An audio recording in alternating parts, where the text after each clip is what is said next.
जय Hind. Class 12th electrochemistry का आज दूसरा लेक्चर है और आज हम ये समझेंगे इलेक्ट्रोकेमिस्ट्री यानी विद्युत रसायन क्या होता है। अगर हम इलेक्ट्रोकेमिस्ट्री की बात करें तो यहाँ पे जो इलेक्ट्रिक करंट होगा, इलेक्ट्रिक करंट और जो केमिकल रिएक्शन होंगे उनके बीच में परस्पर संबंधों का क्या किया जाएगा, अध्ययन किया जाएगा। रसायन विज्ञान की वह शाखा जिसके अंतर्गत विद्युत ऊर्जा तथा रासायनिक अभिक्रिया के मध्य परस्पर संबंध का अध्ययन किया जाए उसे हम क्या कहते हैं, विद्युत रसायन कहते हैं। ये जो विद्युत रसायन है इसमें दो चीज़ें पढ़ना है। पहला आपका है विद्युत रासायनिक अभिक्रिया, दूसरा क्या है, विद्युत रासायनिक अभिक्रिया पहला, और दूसरा आपका क्या है, विद्युत अपघटनीय अभिक्रिया। विद्युत रासायनिक अभिक्रिया क्या होती है कि इसमें क्या किया जाता है, रासायनिक अभिक्रिया के जरिए, रासायनिक अभिक्रिया से हम क्या करते हैं, विद्युत ऊर्जा प्राप्त करते हैं। और यह प्रोसेस जिस पात्र में या जिस कंटेनर में किया जाता है उसको हम विद्युत रासायनिक सेल कहते हैं। दूसरा आपका क्या है, विद्युत अपघटनीय अभिक्रिया। विद्युत अपघटनीय अभिक्रिया क्या होती है कि विद्युत ऊर्जा दे के हम रासायनिक अभिक्रिया करवाते हैं, उसे हम क्या कहते हैं, उसे हम विद्युत अपघटनीय अभिक्रिया कहते हैं। और यह कार्य या यह प्रोसेस जिस पात्र में किया जाता है उसे हम विद्युत अपघटनीय सेल कहते हैं। देखिए, अगर हम विद्युत रासायनिक अभिक्रिया की बात करें तो इसमें रासायनिक ऊर्जा से या रासायनिक रिएक्शन होगा और रासायनिक रिएक्शन से क्या होता है, रासायनिक ऊर्जा मिलती है, केमिकल एनर्जी मिलती है, तो उससे हम क्या करते हैं, विद्युत ऊर्जा प्राप्त करते हैं। जैसे आपका ड्राई सेल होता है, शुष्क सेल होता है, कौन सा, शुष्क सेल। उसमें क्या होता है कि उसमें जो केमिकल होते हैं, केमिकल आपस में रिएक्शन करते हैं और उससे क्या होती है, हमको विद्युत ऊर्जा मिलती है। और ये विद्युत अपघटनीय अभिक्रिया क्या होती है, विद्युत अपघटनीय अभिक्रिया में हम क्या कराते हैं, विद्युत ऊर्जा दे के उसको चार्ज कराते हैं। जैसे वो आपका लेड एसिटेट बैटरी हो गई, उसमें हम क्या करते हैं, विद्युत सप्लाई देते हैं और उसमें क्या होता है, उसमें विद्युत अपघट्य भरे जाते हैं, विद्युत अपघट्य पदार्थ भरे जाते हैं और उसमें रिएक्शन होता है तो वो चार्ज होता है। फिलहाल इसके बारे में आगे समझेंगे। देखिए, ये तो समझ में आ गया। अब बात आती है सेल क्या है। तो सेल क्या होता है कि वह पात्र जिसमें रासायनिक अभिक्रिया और विद्युत ऊर्जा, रासायनिक अभिक्रिया बोले या फिर रासायनिक ऊर्जा, रासायनिक ऊर्जा तथा विद्युत ऊर्जा का परिवर्तन किया जाता है, उसे हम क्या कहते हैं, सेल कहते हैं। ये जो परिवर्तन आप कराएंगे रासायनिक अभिक्रिया से विद्युत ऊर्जा में, या विद्युत ऊर्जा को रासायनिक अभिक्रिया में जब परिवर्तन कराएंगे या रासायनिक ऊर्जा में परिवर्तन कराएंगे तो यह किसी न किसी पात्र में किया जाता है। उस पात्र को हम क्या कहते हैं, सेल कहते हैं। सेल आपके दो टाइप होते हैं। एक को हम कहते हैं विद्युत रासायनिक सेल। इस विद्युत रासायनिक सेल को अलग नाम से जाना जाता है गैल्वेनिक सेल, और इसको एक और नाम से जाना जाता है वोल्टिया सेल। यानी विद्युत रासायनिक सेल कहें या फिर गैल्वेनिक सेल कहें या फिर वोल्टिया सेल कहें, एक ही बात है। इसको कहते हैं इलेक्ट्रोकेमिकल सेल। और उसके बाद क्या है, दूसरा आपका विद्युत अपघटनीय सेल। विद्युत अपघटनीय, देखिए, विद्युत रासायनिक सेल क्या होता है कि रासायनिक ऊर्जा को हम विद्युत ऊर्जा में प्राप्त करते हैं और वह क्रिया जिस प्रोसेस में की जाती है, जिस पात्र में की जाती है, उसे हम विद्युत रासायनिक सेल कहते हैं। विद्युत अपघटनीय सेल क्या होता है कि विद्युत ऊर्जा को जब हम रासायनिक ऊर्जा में परिवर्तित करते हैं और यह प्रोसेस जिस पात्र में या कंटेनर में किया जाता है उसे हम क्या कहते हैं, विद्युत अपघटनीय सेल कहते हैं। आगे है नोट पॉइंट में, सेल जो सेल होता है, सेल में जो होता है वह दो टर्मिनल पाए जाते हैं। एक को हम पॉजिटिव टर्मिनल और दूसरे को हम नेगेटिव टर्मिनल कहते हैं। यानी किसी पे प्लस और किसी पे माइनस लिखा रहता है। वो जो आजकल 10 रुपये का यूरेडी वाला सेल आता है, अगर उसमें आप देखें तो एक साइड पॉजिटिव और एक साइड नेगेटिव रहता है, वही दो टर्मिनल होते हैं। इन टर्मिनलों को इलेक्ट्रोड बोला जाता है। क्या कहा जाता है, इलेक्ट्रोड। और ये जो इलेक्ट्रोड होते हैं ये दो टाइप के होते हैं। एक आपका एनोड होता है और दूसरा आपका कैथोड होता है। अब बात आती है किसको एनोड कहें, प्लस वाले को कि माइनस वाले को, ये डिपेंड करता है कि उसमें कौन सा रिएक्शन, कैसा रिएक्शन हो रहा है। लेकिन इतना पता है जो आपका इलेक्ट्रोड होता है वह दो टाइप का होता है, एक एनोड, दूसरा कैथोड। इलेक्ट्रोड दो भागों में बटा है, तो एक को हम कहते हैं अर्ध इलेक्ट्रोड, किसी एक को, जैसे एनोड वाला है इसे कहेंगे अर्ध इलेक्ट्रोड और इसे भी क्या कहेंगे, अर्ध इलेक्ट्रोड। अब जिस पे प्लस और किस पे माइनस बनेगा ये आगे हम समझेंगे। यहाँ तक हो गया। चलिए अब हम आगे देखते हैं। चलिए अब हम ये विद्युत रासायनिक सेल या गैल्वेनिक सेल या फिर वोल्टी सेल के बारे में, इसका प्रोसेस कैसे होता है, कैसे ये काम करता है, इसके बारे में अध्ययन कर लेते हैं। देखिए इतना तो पता है, जो विद्युत रासायनिक सेल है यह क्या करेगा, रासायनिक ऊर्जा को विद्युत ऊर्जा में बदलेगा। अब यहाँ पे ये जो आपका विद्युत रासायनिक सेल होता है, इसका एक एग्जाम्पल है डेनियल सेल। कौन सा? डेनियल। और यही डेनियल सेल लेकर किताब में क्या किया है, इसको अच्छे से एक्सप्लेन किया है। देखिए विद्युत रासायनिक सेल एक सेल है, विद्युत रासायनिक सेल को ही हम क्या कहते हैं, गैल्वेनिक सेल कहते हैं और वोल्टी सेल कहते हैं, जबकि ये डेनियल सेल जो है वह विद्युत रासायनिक सेल का एक उदाहरण है। अब ये मत कहना कि ये विद्युत रासायनिक सेल ही है, विद्युत रासायनिक सेल है ही, उसके अंतर्गत जो आता है वह क्या, एक उदाहरण है इसका। आगे है, अच्छा ये जो डेनियल सेल बनता है यह जिंक और कापर के इलेक्ट्रोड से बनता है। और इसके और भी एग्जाम्पल हैं विद्युत रासायनिक सेल, जिसको हम निकल सिल्वर सेल कहते हैं। और आपका होता है ये क्रोमियम और लेड सेल होता है। इसमें क्या किया जाता है, क्रोमियम और लेड को, इसमें निकिल और सिल्वर को। और ये आपका जो डेनियल सेल है मोस्ट इंपॉर्टेंट है, क्योंकि यही आपकी किताब में क्या किया है, एक्सप्लेन किया है। इन सब में क्या देख पा रहे हैं, एक साइड जिंक और एक साइड कॉपर, मतलब दो ठो धातु लेके उसका इलेक्ट्रोड बनाया जाता है। ये इलेक्ट्रोड को दिखाता है। यहाँ पे देखिए हम लिए हैं क्या, दो ठो पात्र लिए हैं और दो पात्र में एक में जिंक सल्फेट रखे हैं जो कि एक्वस के रूप में है, या हाँ एक्वस करें। ये जो जिंक सल्फेट है यह विद्युत अपघट्य है। और इसमें क्या किए हैं, जिसका वो होता है आपका विद्युत अपघट्य होता है, उसी का इसमें धातु की प्लेट रखते हैं, यानी जिसको हम इलेक्ट्रोड कहते हैं। इधर साइड एक ठो और लिए हैं कॉपर सल्फेट, और इसी का क्या किए हैं, इसमें धातु का प्लेट रखे हैं या रड रखे हैं। अभी बोले हैं जो डेनियल सेल होता है वह कॉपर और जिंक और कॉपर को लेके किया जाता है, इसलिए हम यहाँ पे जिंक और यहाँ पे कॉपर। और प्रायः जब यह सेल बनाया जाता है तो जो हम इलेक्ट्रोड लेते हैं प्रायः उसी का विद्युत अपघट्य भी यूज करते हैं। अब यहाँ से होगा क्या कि इसकी अपने आप में खूबी होती है, इसमें एक ऐसी क्रिया होती है जिसको हम स्पॉन्टेनियस कहते हैं, वह स्वतः होना शुरू कर देती है। इस पे हम आप नहीं रोक सकते। इसकी ये जो जिंक है इसकी खासियत यह होती है कि जिंक के प्लेट से इसके आयंस टूटना शुरू कर देते हैं। इसके प्लेट से जब इसके आयंस टूटना शुरू कर देंगे तो ये आयंस ये आयंस जो होते हैं वह इस विलयन में जाना शुरू कर देते हैं, यानी Zn का प्लस जाना शुरू कर देते हैं। Zn+2 होता है, 2 का प्लस। इसमें धीरे धीरे क्या होगा, ये आयन टूट के इसमें जाते रहेंगे और ये जो विलयन है यह क्या होगा, यह Zn से भरता जाएगा। और इसमें हम भरे क्या हैं, जिंक सल्फेट ZnSO4 भरे हैं। यहाँ पे जिंक का प्लस रहेगा, यहाँ पे सल्फेट माइनस। देखते रहना। अभी प्रोसेस देखें तो ये जिंक वाला क्या हो रहा है, इस प्लेट से जिंक इसमें विद्युत अपघट्य में, यानी ये जो सांद्रता है, ये विलयन है विद्युत अपघट्य वाला, उसमें जा रहा है। अगर दो आयन यहाँ पे, दो पॉजिटिव आयन आएंगे तो यहाँ पे 2 इलेक्ट्रॉन इस प्लेट में हो जाएंगे। ऐसे ऐसे करके ये क्या होते हैं, प्लेट पूरे इलेक्ट्रॉन से भर जाते हैं। जब यह प्लेट पूरा इलेक्ट्रॉन से भर जाता है तो इस पे ऋण आवेशित आ जाता है। क्या? ऋण आवेशित। और जब ये ऋण आवेशित होता है, इस ऋण आवेशित को हम कहते हैं एनोड। क्या कहते हैं? एनोड। वैसे ही ये जो कॉपर रड है, जब कॉपर रड को उसके विद्युत अपघट्य वाले विलयन में मिलाया जाता है तो इसकी खूबी ये होती है कि विद्युत अपघट्य से जो ये है कॉपर सल्फेट है, विद्युत अपघट्य वाला चीज है, वह अपने आयंस में टूट के वह कॉपर की प्लेट पे जाकर चिपकना शुरू कर देता है। और यह जो क्रिया है यह स्पॉन्टेनियस है, इसको हम आप नहीं चेंज कर सकते हैं। अब यहाँ से क्या होगा, ये जो कॉपर आयन है इस अपघट्य का, ये SO4 का माइनस Cu का +2, ये वाला जाएगा इस पे चिपकना शुरू कर देगा। तो इस धीरे धीरे चारों तरफ से क्या होगा, आयंस इसमें चिपक जाएंगे। और ये क्या होगा, धीरे धीरे ये घटता जाएगा, इसका क्या होगा, क्षति होता जाएगा इस प्लेट का। अब अगर देखें इस पे कॉपर जो गया है, कॉपर का +2 गया है, तो कहीं ना कहीं ये इसको पॉजिटिव कर देगा। ये प्लेट पूरी तरह से धीरे धीरे पॉजिटिव हो जाएगी। और जबकि विलयन इसकी अपेक्षा क्या होगा, SO4 का माइनस होता जाएगा।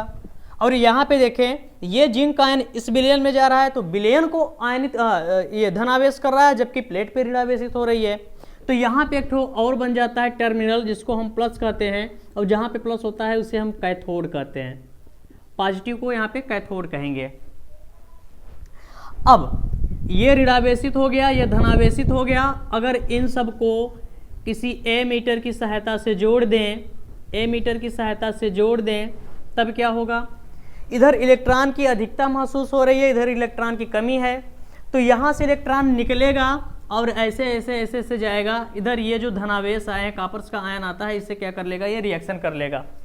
जब यह कॉपर के आयन से रिएक्शन कर लेगा तो क्या होगा, इधर से इलेक्ट्रॉन जाएगा। इलेक्ट्रॉन जब इधर से जाएगा तो धारा क्या होगी, इधर से आएगी, धारा इधर से आएगी। अगर इसको हम ए मीटर मान लें, ए मीटर क्या करता है, धारा को मापता है, तो धारा इधर जाएगा तो जो इसका ये इंडिकेटर होगा इधर साइड झुक जाएगा। यह प्रोसेस होता रहेगा। लेकिन कहीं ना कहीं एक चीज हमको समझ में आ रही है। अच्छा इधर देखें तो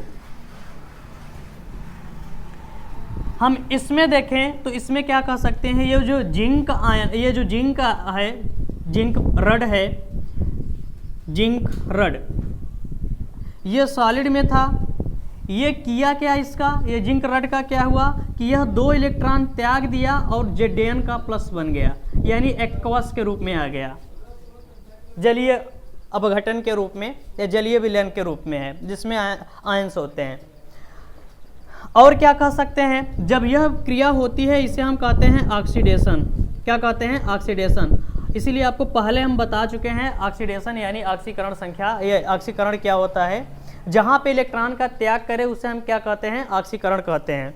यानी इसको बोला जाता है उपचयन। क्या कहा जाता है, उपचयन। और इसमें क्या होगा, अच्छा अगर इधर साइड देखें, ये वाला जो है इधर देखें तो इधर का ये जो कॉपर का आयन है, इस विलयन से जो निकले हैं कॉपर का +2 आयन, ये 2 इलेक्ट्रॉन लेके क्या हो रहे हैं, कॉपर बन रहे हैं। ये जाएगा तो इस पर क्या करेगा, इधर से जो इलेक्ट्रॉन आएगा उसका स्वागत करेगा और अपने को ये न्यूट्रल कर देगा। तब क्या होगा, यह जो कॉपर आयन था एक्वस के रूप में, वह किस में बदल जाएगा, सॉलिड में बदल जाएगा।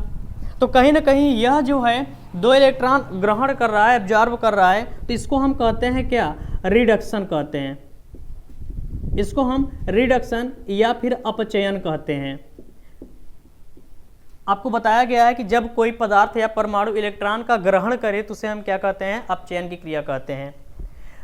अब इसके आगे देखिए, यह प्रोसेस किसी एक पात्र में हो रहा है, किसी एक पात्र में हो रहा है, और यहाँ पे ऋण नेगेटिव टर्मिनल यानी ऋणात्मक टर्मिनल बन रहा है। और ये जो पात्र हो रहा है किसी एक पात्र में हो रहा है, हम इसको ये कह सकते हैं कि ये पूरा मिला के एक सेल है, और इस सेल का भाग, ये वाला जो भाग है, इसको हम अर्ध भाग कहते हैं, और इसको भी हम क्या कहते हैं, अर्ध भाग कहते हैं। तो कहीं ना कहीं इधर जो है इस साइड को, इसको हम क्या कहते हैं, हाफ नेगेटिव टर्मिनल बोलते हैं, और इसको हम क्या कहते हैं, हाफ पॉजिटिव टर्मिनल बोलते हैं। लिखना चाहे तो हम लिख सकते हैं, इधर साइड क्या होगा, इसको हम कहेंगे ऑक्सीडेशन,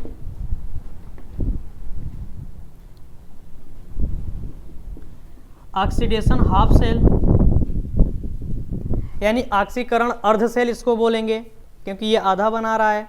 हम इसको और भी कह सकते हैं, ये किस साइड में है, ये लेफ्ट साइड में है। और याद रखिएगा, जब भी डेनियल सेल आप बनाएंगे हमेशा और हमेशा लेफ्ट साइड में क्या रखेंगे, जिंक वाले को रखेंगे, या फिर ऐसा कोई पदार्थ करें, ऐसा कोई धातु प्लेट और विद्युत अपघट्य लेंगे या अर्ध सेल लेंगे जिसका क्या हो, हमेशा क्या हो, रिडक्शन हो, सॉरी ऑक्सीडेशन हो।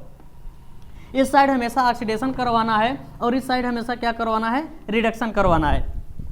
इसको हम क्या कह सकते हैं, लेफ्ट, लेफ्ट मतलब बायां, लेफ्ट हाफ सेल कह सकते हैं।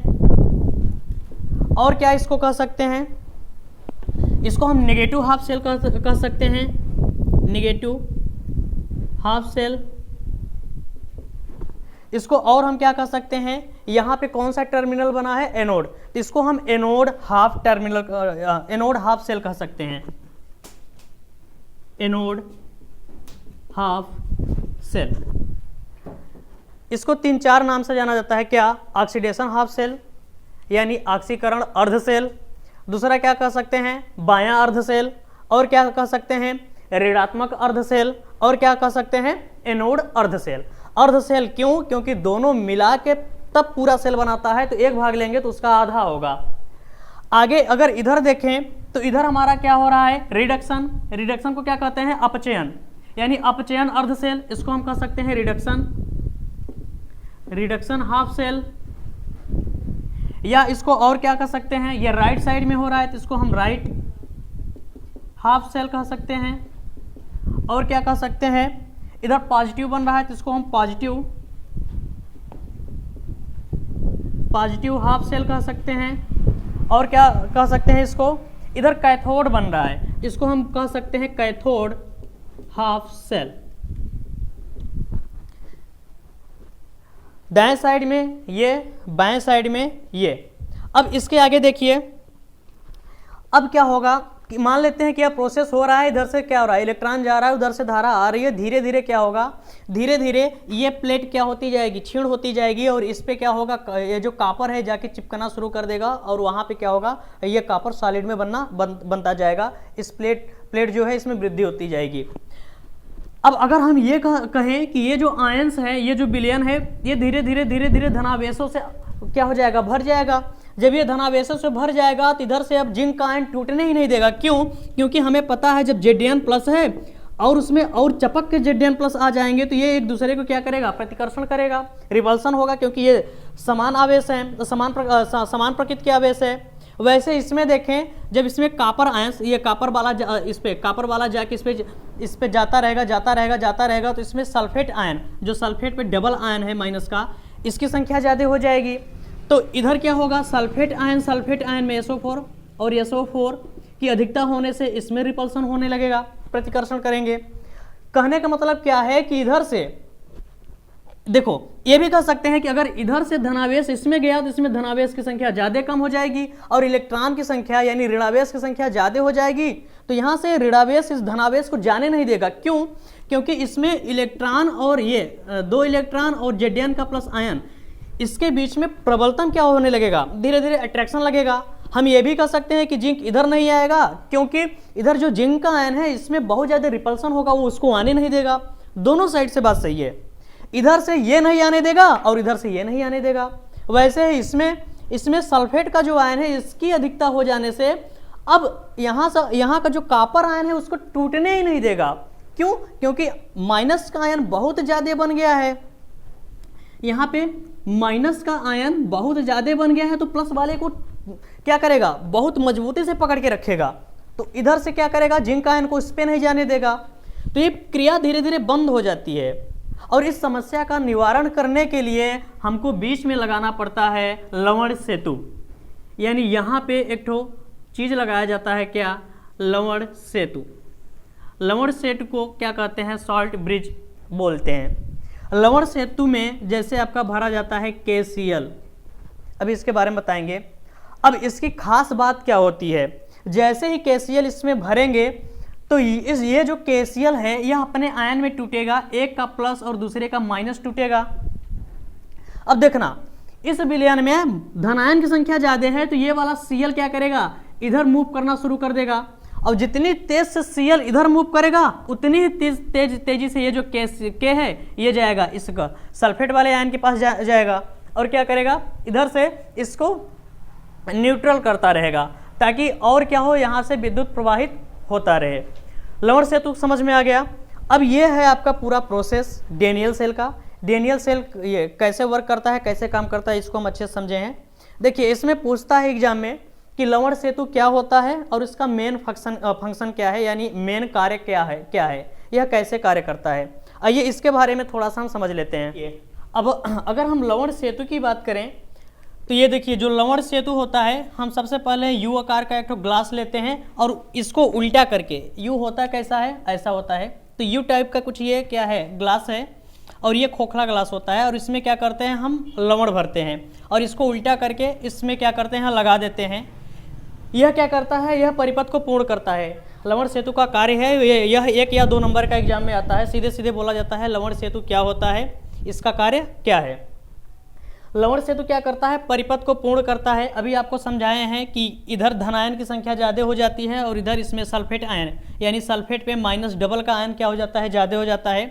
तब उस कंडीशन में क्या होता है कि इस इलेक्ट्रोड से यहाँ से जिंक का आयन नहीं टूट पाता और ना ही यहाँ से कॉपर का आयन जाके इस पर चिपक पाता है। क्यों, वजह यह है कि इसमें रिपल्सन ज़्यादा होने लगता है और ये जो कॉपर आयन है और इधर का सल्फेट आयन है इसमें अट्रैक्शन ज़्यादा होने लगता है।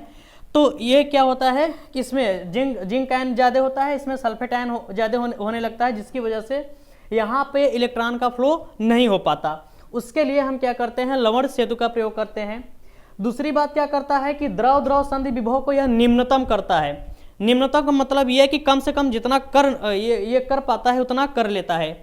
ये द्रव द्रव संधि विभव क्या है, देखिए यहाँ से जिंक टूट रहा है और बार बार इस विलयन में आ रहा है, तो कहीं ना कहीं यहाँ पे पॉजिटिव, ये जो विलयन है यह पॉजिटिव होता जा रहा है और यहाँ से कॉपर जाके इस पे चिपक रहा है, तो कहीं ना कहीं ये जो विलयन है यह सल्फेट का आयन यानी SO4 का डबल माइनस आयन बन रहा है, इसमें ऋणावेश की संख्या ज़्यादा हो रही है।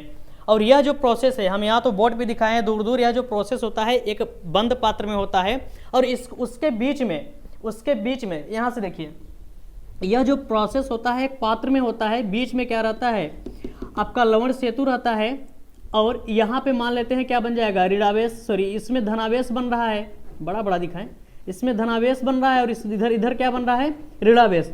तो कहीं ना कहीं ये जो धनावेश और ऋणावेश है इन दोनों आवेशों के बीच में एक तो विभवांतर उत्पन्न हो जाता है और इस विभवांतर को क्या करता है लवण सेतु कम करता है, कम से कम जितना हो सकता है वो करता है। आगे क्या है, विलयन को विद्युत उदासीन बनाए रखता है। ये आयंस आएंगे टूटेंगे तो यहाँ का क्या करेगा, ये जेडियन टूटा, ये जेडियन टूट के इस विलयन में गया तो जेडियन की संख्या ज़्यादा हुई, तो जेडियन के लिए क्या करेगा, इधर से Cl भागेगा, इधर जितनी तेजी से Cl इधर गमन करेगा उतनी तेजी से ये K प्लस आयन आपका इधर जाएगा। ये जो K का आयन है ये जाके सल्फेट आयन से रिएक्शन करेगा और जो आपका क्लोरीन आयन है ये जाके जिंक से क्या करेगा, रिएक्शन करेगा और इस विलयन को न्यूट्रल करेगा, ये बनाए रखता है। लवण सेतु का चयन कैसे चयन करेंगे, तो इसकी खास बात ये होती है कि ऐसा लवण सेतु लेंगे जिसमें उसके आयंस लगभग क्या हो, बराबर हो, आयन और उसके जो आवेश के चिन्ह है वो लगभग बराबर हो, वही यूज किया जाता है। अब ऐसा नहीं एक पे प्लस 1 आयन वाला दूसरे पे कोई और ले लेते हैं जिसपे प्लस माइनस का 3 आयन दे रहा है, तो ऐसा नहीं यूज किया जाता। हो सकता है लेकिन कंडीशन ये रखा जाता है कि वो प्रायः क्या हो, बराबर हो। आगे क्या है, अगर ये जो विलयंस वगैरह यूज कर रहे हैं, जो विद्युत अपघट्य है हमारा, अगर वह सिल्वर का प्लस आयन, पारे का आयन, लेड का आयन और ये टाइटेनियम का आयन उस आयन में है, तो उस कंडीशन में हम लवण सेतु जो है KCl नहीं यूज कर सकते। क्यों, क्योंकि यह KCl इससे क्रिया करके एक ठो अवक्षेप बना लेता है और अवक्षेप बना के क्या करता है, परत पर जम जाता है, इसलिए इसका यूज नहीं करते हैं। आई होप ये वीडियो समझ में आया होगा। वीडियो अच्छा लगा हो तो इसे लाइक शेयर सब्सक्राइब जरूर करिए। फिर मिलेंगे। जय हिंद, जय भारत।